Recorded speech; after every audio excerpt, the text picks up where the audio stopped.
Добро утро, ново издание на Да си кажеме во рамки на утринската на Телма.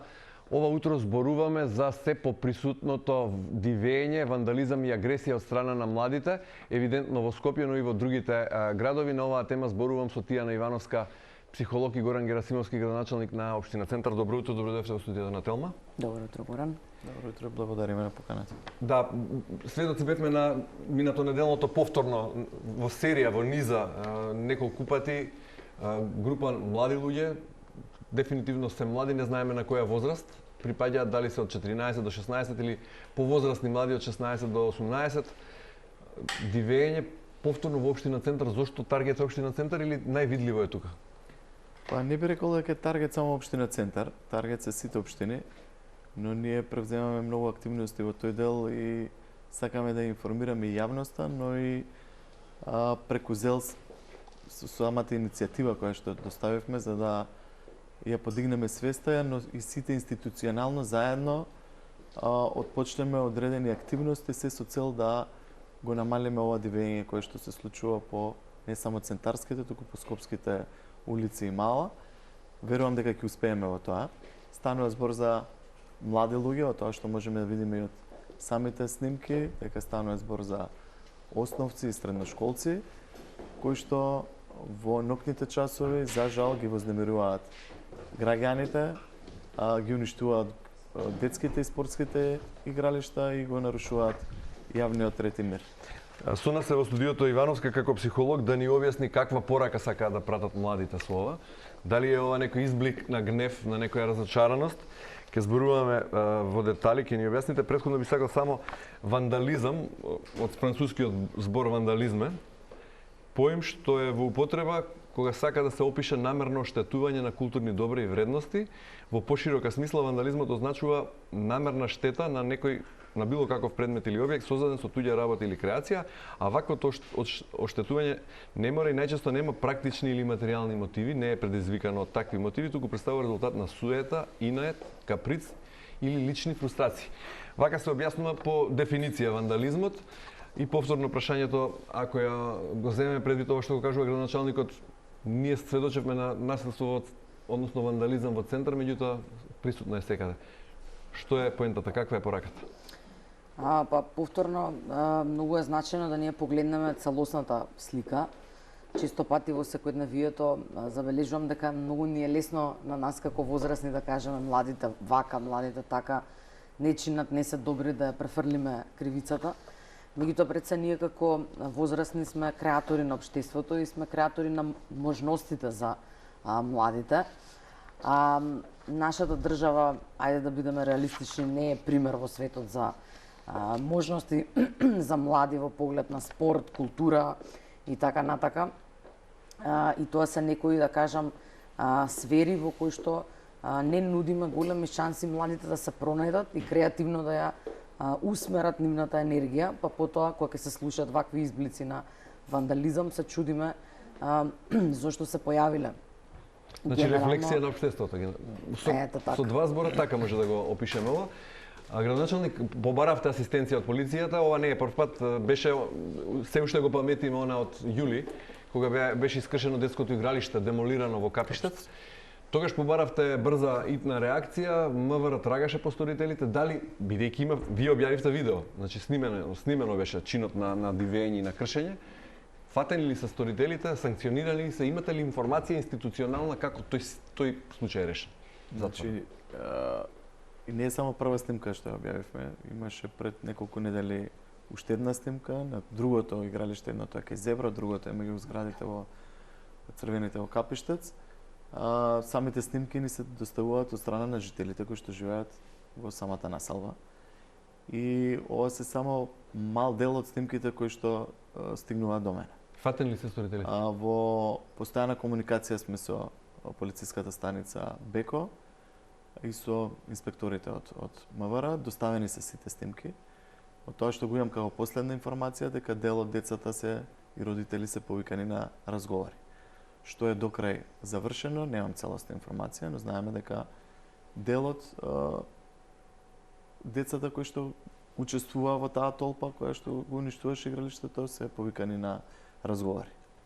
Тоа е зборуваме за јули. Што станува со овие случаи последни во низата, оној со багерот и оној последниот? Со багерот направени се записници, мислам дека се уште не се откриени сторителите. Имавме, ако се сеќавате, повеќе полициски контроли и акции со Министерството за внатрешни работи. Додека траја истите, имавме намалување на девијантни појави, но по завршувањето на летниот период, сега повторно Како се ги снема појава... полицајците на улица, така се појавија... Токму така, се вратија... токму така.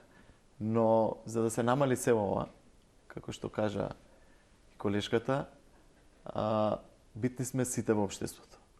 Не само Министерството за внатрешни работи. Сега да зборуваме институционално. Битни сме и ние како родители. Така, ќе зборуваме за овој аспект. Претходно само вие како општина рековте дека ќе иницирате законски измени за да се во законот за семејство да се интервенира и да се овозможи можност како опција општо корисна работа. Токму така.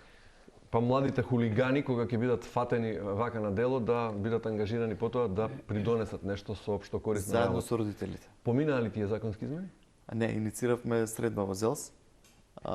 Доставен е допис пред неколку недели. Вчера имавме состаноци скопските градоначалници со претседателот на ЗЕЛС, каде што ја отворив повторно дискусијата и побарав што побрзо да се свика еден поширок состанок каде што ќе учествуваат повеќе институции.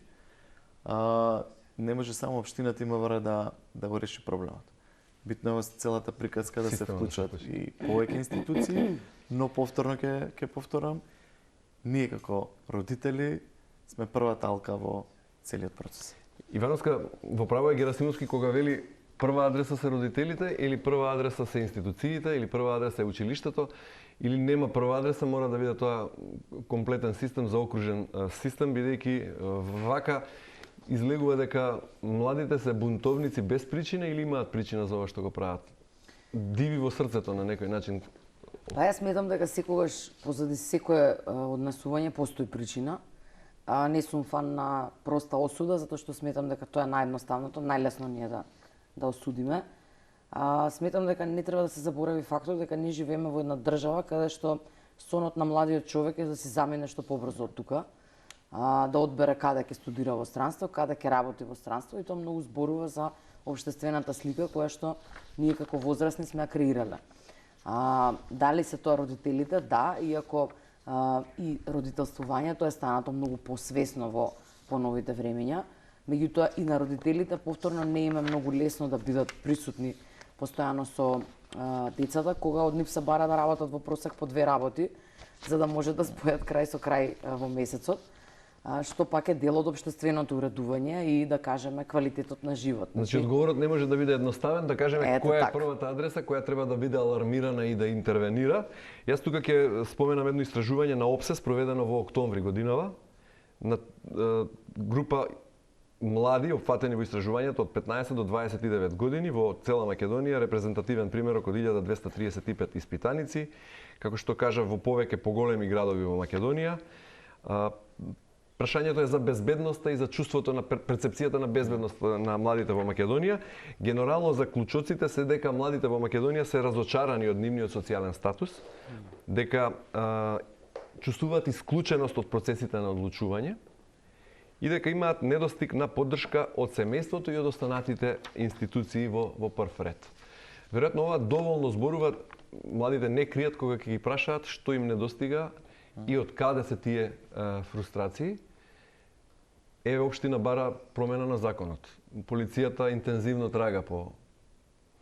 Кога има доволен број на полицајци, има помалку вандали, односно не можат да дивеат. Од каде треба да почнеме?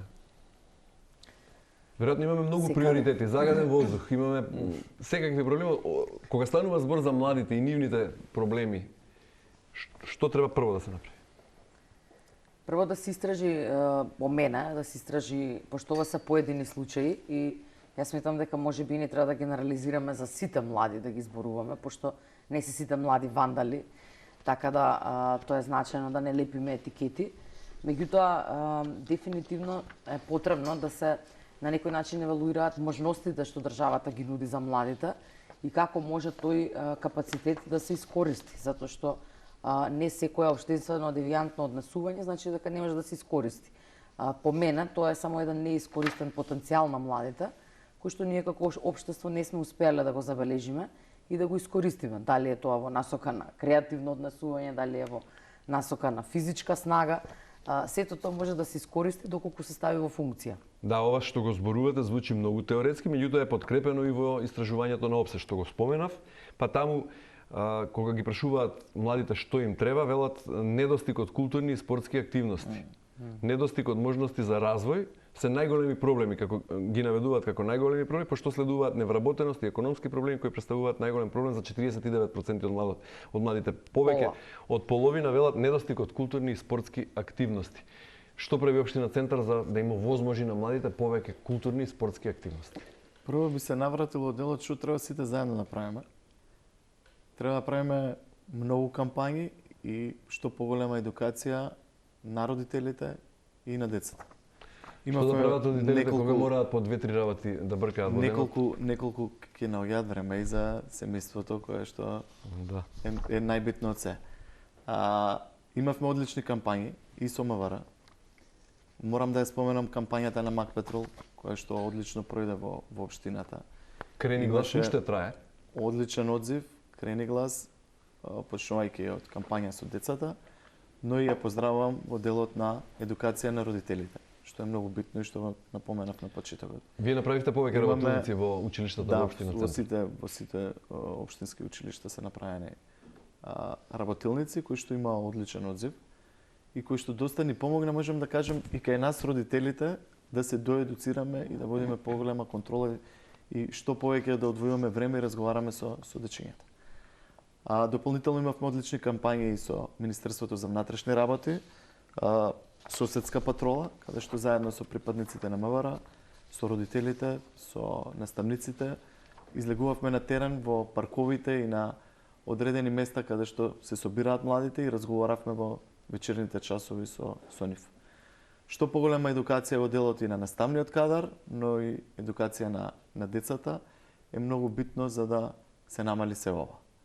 Како општина што правиме во делот на културата и спортот, можем само два примери да кажам. Од кога сум дојден во општината, буџетот за култура од 3 милиони е 13 милиони за 2025.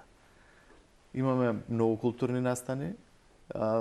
Центарот Јадро е под капата на општината, кој што спроведе исто така многу културни настани. Имаме концерти, работилници. Каков е одзивот на младите? Па не можеме да се пожалиме. Учествуваат во поголем дел од активностите кои што го имаме во делот на културата, но имаме и доста културни и едукативни настани кои што ги спроведуваме заедно со училиштата и со децата во училиштата кои што имаат одличен одзив. Добро. Во 2023 година, значи минатата година, според евиденција, според статистиката, МВР регистрирала 102 настана на насилно однесување меѓу млади, од кои најголем број 40 се случиле во Скопје, поднесени се 10 кривични пријави против 102 лица, 60 барања за прекршочна постапка. Повторно кажувам, во зависност од возрастната граница, оние деца од 14 до 16 години не може да бидат кривично гонети, па се само упатени на дополнителен родителски надзор. Оние од 16 до 18 може да бидат упатени на завод, односно во поекстремни случаи, поголеми нарушувања и на затворски казни. Како главни причини што го мотивираат насилничкото однесување, повторно се повикувам на некои истражувања, односно на ова истото, кај младите се чувството на неправда 40%, разочарување од својот социјален статус 39% и недостиг на семејна поддршка 34% и многу блиску котира недостигот на поддршка од институциите 33%. Значи, една убава распределба на мотивите. Младите ги дефинираат, отсуство на поддршка од семејство, нема поддршка од институции, чувство на неправда, големо чувство на неправда. Веројатно се загубивме сите низ транзицијата и сега ова е она огледало што ни се... Ефектот. Дефинитивно е тоа така. Мислам, ако вие погледнете во нашата фактичка состојба, повторно ќе кажам, сите тие закони што ние ги правиме, тоа се функционира само на хартија. Меѓутоа е важно да погледнеме фактичката состојба, што се случува на вистина во секојдневието. Каде се драмските секции во училиштата, каде се спортските активности, каде се ликовните секции, каде се музичките настани во училиштата. Тоа е нешто кое што е на некој начин, тоа се начини на кои што младите можат да се изразат себе и да учат за своите таленти. Ние имавме да кажам, пошто ја завршив Ворци, имавме бизнис центар во кој што можевме да разговараме за некои бизнис идеи, бизнис инкубатори и така натака. Тоа се се димензии низ кои што младите може да се пронаоѓаат себе и понатаму да се градат за да бидат дел од нашето општество. Меѓутоа, кога ние сите тие димензии ќе ги затнеме, ќе ги запушиме, едноставно нивната енергија ќе се фокусира на сосема дисфункционално однесување и девијантно однесување. Ова што го велите беше најдобро подкрепено во една изјава за мене највпечатлива на едном девојчек, прашано зошто дивеат младите. Мислам дека беше за Радио Слободна Европа, кажа луѓето, посебно младите деца, не може да се изразат доволно со зборови, па мораат да најдат друг начин на експресија. Зошто е така?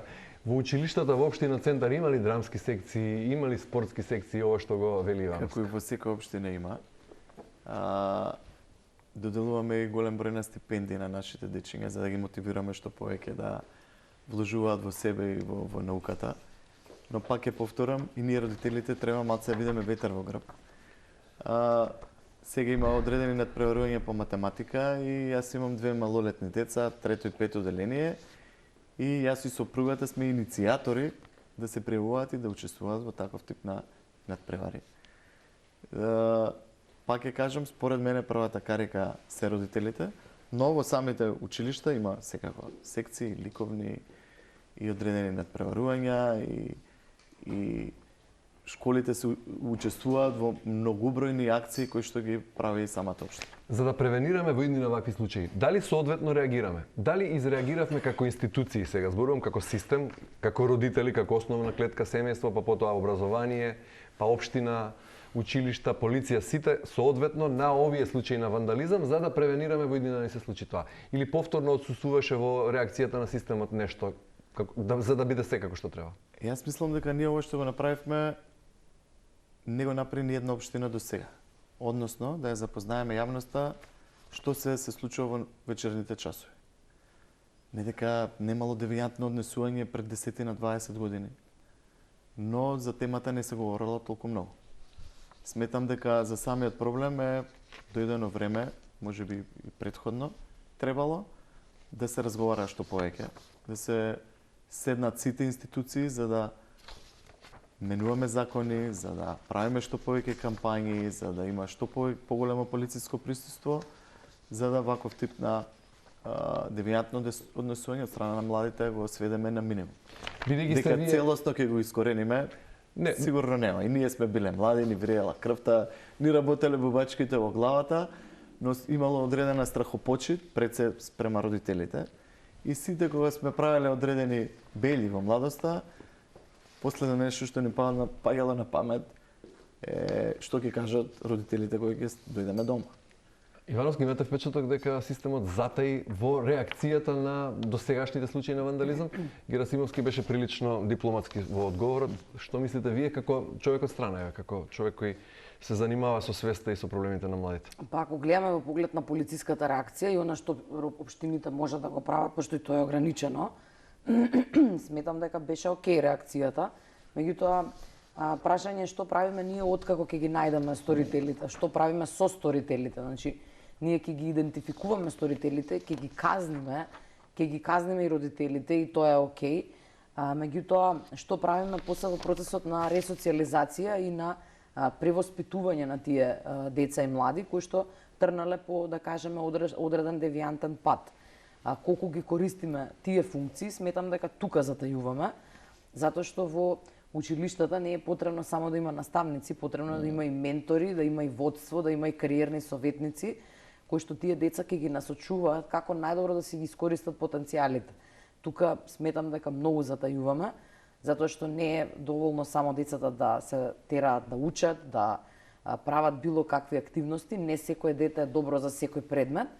Потребно е да се стимулираат да го учат она што го сакаат, она во кое што се добри, за да може да се пронедат како своја клетка во општеството. И уште едно прашање како психолог би додал поттикнат од еден стар случај од 90-тите години во Њујорк, кога беше пронајдена убиена, измалтретирана, силувана девојка малолетна и потоа беше откриено, мислејќи полицијата дека трага по некои насилници, зависници, испадна дека се сторители деца од добро ситуирани семејства на високата класа во Њујорк, прашани пред судот зошто го направиле тоа, беа исто така малолетни сторителите, рекоа ни беше досадно.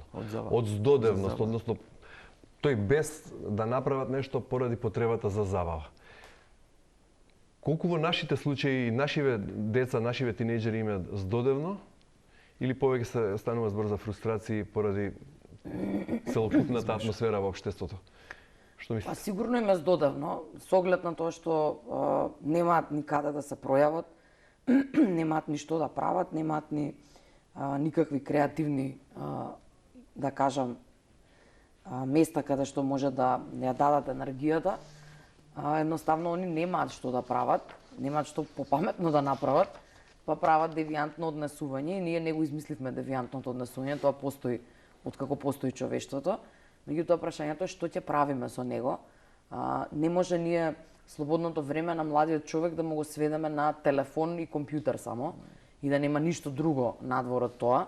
Ние како општество сме должни да им понудиме можности и да ги стимулираме да ги користат тие можности, а не само да ги плашиме, да ги караме и да ги ограничуваме. Значи тоа не е решение. Потребно е да има некој баланс. Еве градоначалникот во неколку наврати вели семејството, родителите на прво место. Има многу дисфункционални семејства, за жал, многу семејства кои реално не обрнуваат доволно внимание, односно време за децата, внимание или време.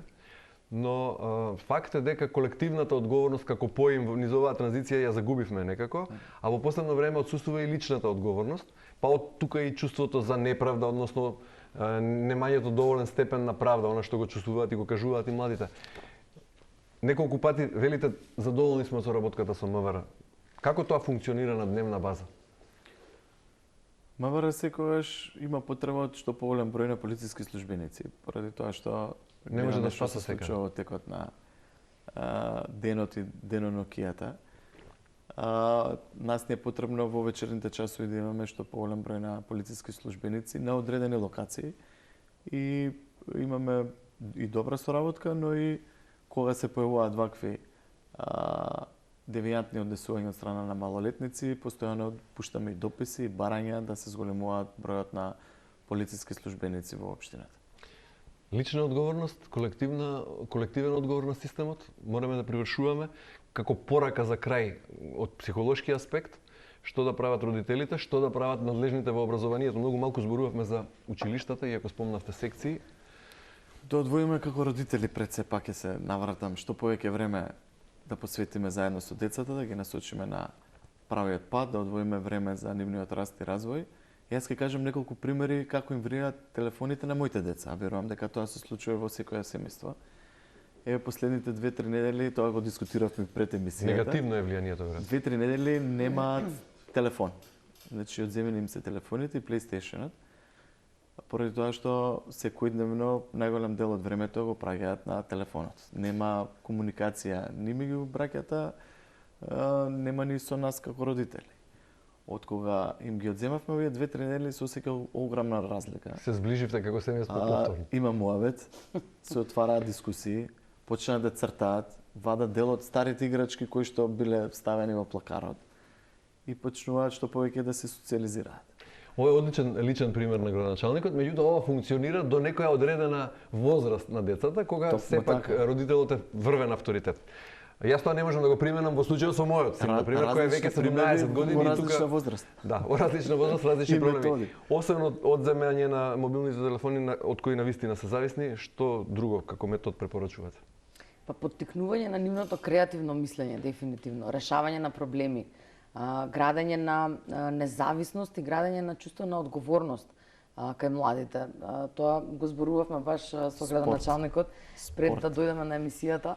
Секогаш кога работам со млади луѓе, забележувам дека они немаат никаква улога во семејството. Значи, мајката и таткото генерално ги вршат сите обврски и потоа се прашуваме зошто му е досадно на младиот човек. Па, затоа што не чувствува никаква одговорност, се чувствува како да е сувишен во домот. Значи, ако ние не им дадеме некоја задача и одговорност на младите да се чувствуваат подеднакво важни во системот како и ние, тогаш веројатно ќе користат таа енергија и тој потенцијал на друго место. Така што идејата е да ги вистински вклучиме младите и како семејства, меѓутоа особено и како општество, и да го користиме нивниот потенцијал и нивната енергија за општествена добробит. Да. Целосно се согласувам, го дискутиравме токму така пред емисијата. Мора да им се даваат работни задачи на децата уште од мала возраст и да се учат на здрави навики. Што повеќе им го исполнуваме времето, односно они го исполнуваат со одредени работни задачи, толку помалку време имаат да ја насочуваат енергијата на други места. На негативни работи. Токму така. Ивановска Герасимовски, ви благодарам многу за гостувањето во емисијата. Тема веројатно која заслужува внимание и која заслужува постојано да се зборува, бидејќи на овој начин исто така влијаеме за свеста, за зголемување на свеста, дека сите работи треба да почнат прво од домот, а потоа и во низ за сите институции. Благодариме на поканата. Благодариме.